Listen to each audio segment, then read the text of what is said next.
Ce groipé n'était pas prêt pour la réponse de Ben Shapiro. Regardez ça. Vous avez mentionné la vérité comme principe clé du conservatisme américain dans votre discours. Pourquoi alors avez-vous qualifié d'irrélevante l'attaque israélienne en 1967 contre l'United States Ship Liberty, qui a fait des dizaines de morts et des centaines de blessés parmi les soldats américains? J'ai simplement dit que si l'on examine les relations israélo-américaines modernes, examiner une attaque qui, d'après de nombreux rapports de la marine israélien et toutes les preuves, s'est produite par erreur, et utiliser cette attaque pour saper les relations actuelles entre Israël et l'Amérique, cela n'a pas de sens. Citer une preuve de la Seconde Guerre mondiale ou de 1776 pour définir les relations actuelles de l'Amérique avec la Grande-Bretagne ou l'Allemagne est tout aussi hors de propos. Aujourd'hui, cela ne signifie pas que l'attaque n'a pas été horrible, sanglante et terrible pour les Américains impliqués. Le gouvernement israélien a indemnisé les victimes tuées. Si vous examinez le véritable rapport militaire de ce qui s'est passé sur le United States Ship Liberty, il s'agissait clairement d'une attaque tragique et accidentelle. Cependant, ceux qui mentionnent souvent le United States Ship Liberty n'évoquent pas ces détails spécifiques. Je soupçonne que la grande majorité des personnes qui évoquent ce sujet le font ainsi, afin de suggérer qu'Israël a délibérément attaqué un navire américain, parce qu'Israël veut intentionnellement nuire à l'Amérique. Cela semble lié à un point plus large. Est-ce votre point de vue? Si la vérité compte, alors le gouvernement israélien doit être tenu responsable de cette attaque. Le drapeau américain flottait sur ce navire. On ne confond pas un navire américain avec un navire étranger quand notre drapeau flotte. Nous pouvons consacrer le reste du temps à discuter des détails de l'attaque contre le United States Ship Liberty. Ou vous pouvez en fait aller consulter les enquêtes navales qui ont été menées, plusieurs enquêtes navales qui ont été réalisées. Des personnes pilotaient des Mirages pour l'armée israélienne. À l'époque, l'United States Ship Liberty se trouvait hors réseau, l'armée israélienne l'ayant pris pour un navire égyptien.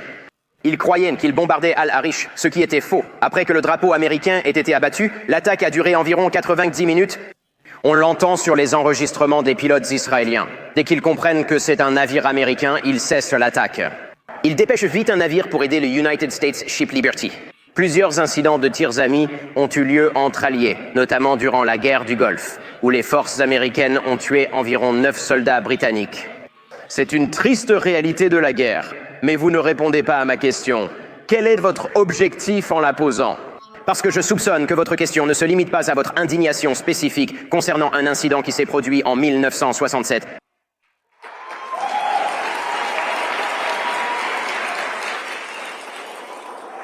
Je pense qu'il faut questionner la relation de tout pays étranger avec notre gouvernement. C'est tout à fait normal, mais je me demande simplement pourquoi vous... Je peux remettre en question la relation de tout pays avec les États-Unis sans problème. Je me demande encore pourquoi vous mentionnez une attaque survenue il y a 60 ans. Comme si c'était la question numéro 1 pour évaluer la relation entre Israël et les États-Unis aujourd'hui. Eh bien, de nombreux problèmes persistent encore aujourd'hui. C'est intéressant que vous mentionniez un incident vieux de 6 décennies, alors que de nombreuses personnes ici étaient présentes lors de cette attaque. Comme si cela n'avait aucune importance, eh bien, ce n'est pas le cas. Non, ce n'est pas vraiment pertinent pour évaluer la relation actuelle entre les États-Unis et Israël.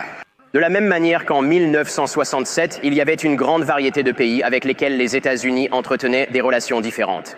D'accord. Comme vous ne répondez pas vraiment, je passe à la question suivante.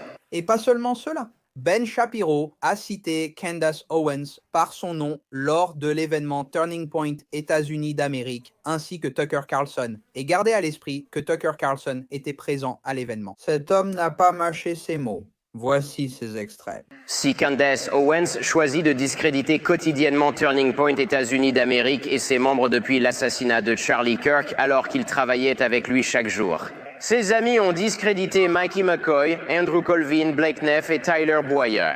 Oui, sur Erika Kirk. Et d'insinuer ou d'affirmer une complicité dans la dissimulation du meurtre de Charlie, pour répandre des absurdités infondées. Accuser les services de renseignement français, le Mossad et des membres de Turning Point États-Unis d'Amérique d'être impliqués dans le meurtre ou la dissimulation de Charlie. Alors, nous, en tant que personnes ayant un micro, avons l'obligation morale de dénoncer cela clairement.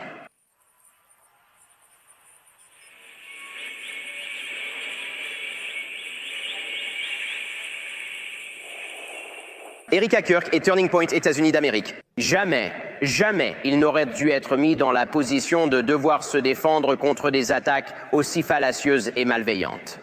Surtout en période de deuil.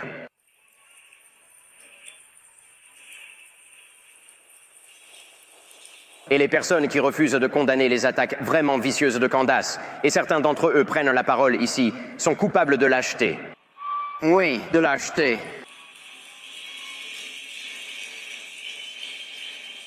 Le fait qu'il n'ait rien dit, alors que Candace déverse depuis des années toutes sortes d'horreurs et de théories du complot sur la place publique, est tout aussi lâche. 25 pays représentés plus Porto Rico, mais j'ai la liste ici.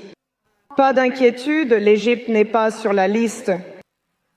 Ne t'inquiète pas pour ça. Mais oh, c'est drôle. Je dis Égypte et mon iPad s'allume.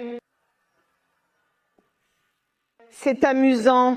Incroyable. Je pense que c'est ce dont l'Amérique avait besoin. Condamnation claire et évidente de Candace Owens. Quelqu'un qui attaque continuellement les gens sans aucune preuve et insinue sans cesse des choses insensées sans aucun fondement. Et Candace Owens doit être remise à sa place. Tout le monde est d'accord, sauf ces fans égarés qui ont sûrement besoin d'aide. Pour en savoir plus, abonnez-vous à la chaîne. Pour soutenir nos vidéos, rendez-vous sur buymecoffee.com/JewishUncensored.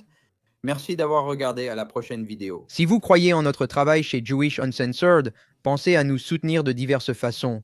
Vous pouvez nous soutenir financièrement en allant sur buymecoffee.com/Jewish Uncensored. Vous pouvez également visiter notre nouvelle boutique de produits dérivés, israeluncensored.com, où nous venons de sortir plein de nouveaux articles. De plus, pour accéder à du contenu exclusif, vous pouvez aller dans l'onglet « Adhésion » de cette chaîne et vous y inscrire. Enfin, partagez cette vidéo avec votre famille et vos amis pour diffuser ce message partout dans le monde. Merci beaucoup pour votre soutien